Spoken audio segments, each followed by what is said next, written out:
So, if you've ever walked into a room and instantly felt like you just, downloaded everyone's unspoken emotional state, Oh, yeah. then this deep dive is going to completely validate your experience. Welcome in. We are doing a very personalized deep dive today, tailored specifically for your unique intellectual curiosity. Absolutely. And we're unpacking this really profound 6-page storybook or philosophy text. It's titled Share My Heart with Me, and it's from a larger source called The Sacred Architecture of the Heart. Right, and it's such a beautifully dense text. It really is. And our mission today is to unpack this text, not just as beautiful poetry, which it is, but as a practical somatic philosophy. We want to figure out how to stop treating your immense sensitivity like, a heavy burden, Right. and instead start reframing it as a highly sophisticated tool for living and creating. Because that is exactly what it is. I mean, the premise here completely flips our standard cultural understanding of intelligence. Totally. We are consistently taught that the brain is the ultimate command center. Like, it processes everything and then decides how the rest of the body should react. But this material argues the exact opposite. Right, it says the heart gets there first. Exactly. Your heart processes reality long before your conscious mind even realizes what's happening. So instead of the eyes seeing something, sending the data up to the brain to analyze, and the brain telling the body to feel a certain way, the body actually gets the signal first. Yes, the body registers it first. It's like a physical softening or maybe a sudden, sharp bracing in the chest. Like a gut feeling, but deeper. Exactly. It's a shift in attention that requires literally zero conscious effort. And the text actually explicitly calls it an epistemological sequence. Okay, wait, let's break that down for a second. Epistemology is just a philosophical term for how we know what we know, right? Right. It's the study of knowledge. So the argument here is that your primary, most accurate way of interacting with reality isn't intellectual at all. It is entirely somatic. It happens in the physical tissue first. Yes.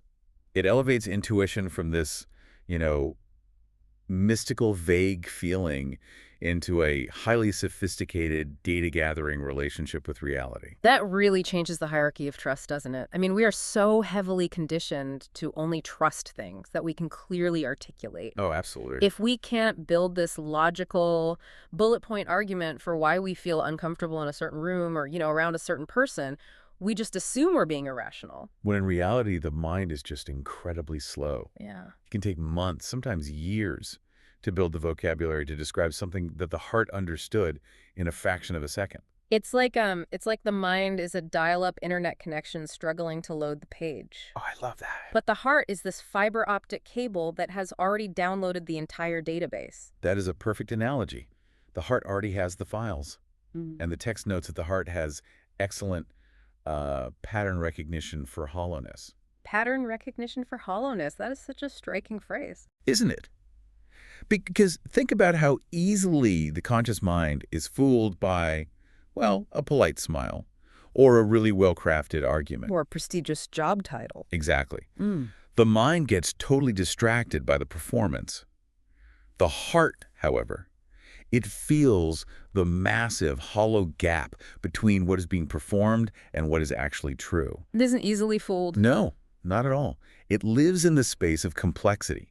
The mind demands these clean categories and black and white resolutions to feel safe, but the heart comfortably lives in the bond hand. Which perfectly explains why you can be in a conversation where everything looks, perfectly fine on paper, Right. but your body's screaming that something is terribly off. Your heart knew the room wasn't safe before a single shred of conversational evidence accumulated. Exactly. And taking that a step further, the text says the heart knew who you were even when the world was projecting a completely different identity onto you. Yes, which is so incredibly validating. But it also leads to a really tough question. Which is, Well, if this internal compass is so incredibly powerful, why do we sometimes feel so disconnected from it or totally overwhelmed by it? oh, right, because society definitely does not encourage us to live like this. Not at all. Mm. There is this ambient, sustained pressure in our culture to make the heart smaller. Right. The text talks about this pressure to need less, want less, to be grateful for crumbs and call those crumbs a feast. Which is such a deeply painful experience for someone with a lot of sensitivity. It really is. But the text makes this very firm declaration here. It says, hearts like yours do not actually get smaller. Right. Instead, they execute a strategic withdrawal. They go underground to protect what they carry. Okay, well, hang on. I love this concept, but let's push back on it for a second. Sure, go for it. When you are actually going through that withdrawal, it absolutely feels like loss, doesn't it? Oh, totally. I mean, from the inside, it feels like you are losing pieces of yourself, like you're shrinking. How is that a good thing? That is the brilliant reframing of this text, though. It only looks like loss from the outside, or even to your own conscious mind. But inside, it's not loss. It is gestation. Gestation, like something is growing. Exactly. It's a period of accumulation. Think about physical compression. The compression doesn't break the heart. It reveals the heart's structural integrity. Ah, so the pressure is actually proving how strong the architecture is. Yes. Returning from that underground season yields this very specific, grounded stillness. And it's a stillness born from actual disturbance. It's not a naive calmness. Right. It's not the calm of someone who has avoided reality. It's the stillness of someone who has been tested, which makes people intrinsically trust you when you speak. Because they can feel that you've been in the dark and survived it. Exactly.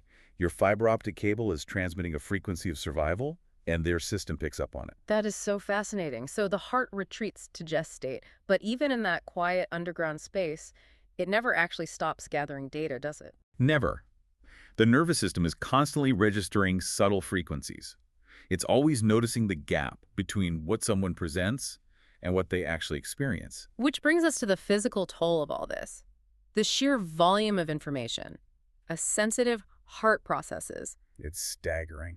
The text mentions this deep exhaustion that sits in the bones. And I mean, of course it does. It's like having a radio antenna that picks up every single station simultaneously. That's a great way to describe it. And the world's advice is usually just, well, turn the radio off. Right, the standard emotional regulation frameworks. They treat deep feelings as just noise you have to filter out, or a dysfunction to manage. Like it's a glitch in your software. Exactly. But this text completely rejects that. It insists that your sensitivity is an original endowment. It's a gift that arrived fully formed. So these feelings aren't symptoms to be treated? No, they are precise, real-time information. The text describes the body as a library. It holds the knowing of every room and relationship you've ever been in. Wow, a library of the body. And your heart acts as the head librarian. I love that imagery. The heart organizing all of this intense data. The text says it stays awake with questions, right? Yes, and it has this remarkable ability to simultaneously mourn and marvel at the world. To hold the tragedy and the beauty at the exact same time. Because it lives in the both hand. Okay, so we have this vast library of absorbed, overwhelming data. What do we actually do with all of it? I mean, eventually the heart finds it unbearable to just hold on to all this without transmitting it. And that brings us to the distinction the author makes between receptive hearts and making hearts. Right. Receptive hearts are the witnesses, and the world absolutely needs witnesses. Yeah. But the heart we are talking about today, your heart, is a making heart, a shaping heart. So it has to create something out of the data. Exactly. It takes the concept of shaping language into frequency. Shaping language into frequency. Yes, because words written from actual somatic knowing, from the library of the body, they carry a completely different encoding than words written just from the head. Oh, this is the exact difference between work that sounds true and work that is true. Exactly. Like when you read something or hear something that just immediately lands in your chest, it's because the creator actually lived it in their body first. Yes, they aren't just passing along a theory. They are transmitting an actual lived frequency. The text calls this whole project coherence. Coherence, meaning bringing things together. Right, it's the external form of an internal project. Mm. It's about integrating somatic philosophy, non-dual metaphysics, and the divine feminine. Okay, those are big terms. Somatic philosophy we've covered, that's the body's knowledge. Non-dual metaphysics is the idea that things aren't split into opposites, right? Like mind and body aren't separate. Spot on. It's all one unified experience. And the divine feminine. The author describes it as this wild, ancient, foundational, maternal current. It's a deeply creative, holding energy. So coherence is taking all of that and bringing it into your work. Every source document, every piece of art you make is an act of alchemy. Turning raw experience into shared gold. Precisely. And this is why the text calls it holy work. Holy work, but not in a, rigid or religious way. No, not at all. Yeah. It's holy because it refuses the performance of certainty. It treats the audience as fully capable of holding real complexity. Which is so rare. Most content just tries to give you an easy answer. Exactly. This work honors the messiness of the human experience. So we've traced this really incredible journey of the heart today. It gathers data instantly, it gestates under pressure, it organizes this vast library of sensation, and then it alchemizes that data into creation. That's the sequence, yeah. But there is a final crucial step, right? You have to actually share it. You do. Ah, And sharing is an act of extraordinary trust because you are offering the unpolished version that is still warm from the inside. it's terrifying to do that. It really is. Yeah. But the text is very clear. Unshared hearts don't stay safe. They calcify. They harden. Right, they become rigid. So the text urges you to share. Share with the goddesses like Anna and Saraswati. As like a mirror of self-recognition, Mhm. right? Exactly. You recognize your own wild-making heart in those ancient archetypes. And you share with your work and with the people who actually deserve it. The people who can hold the frequency. Yes.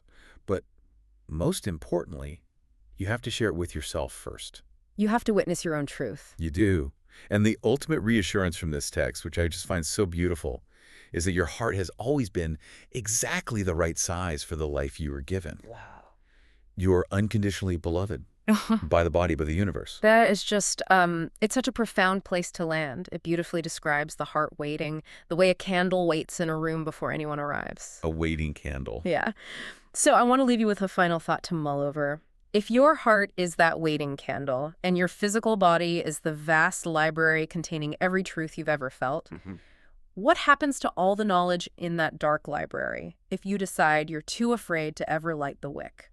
That is the question, isn't it? It is. Thank you so much for joining us for this deep dive.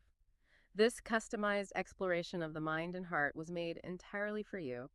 Keep listening to your tuning fork, and we'll catch you next time.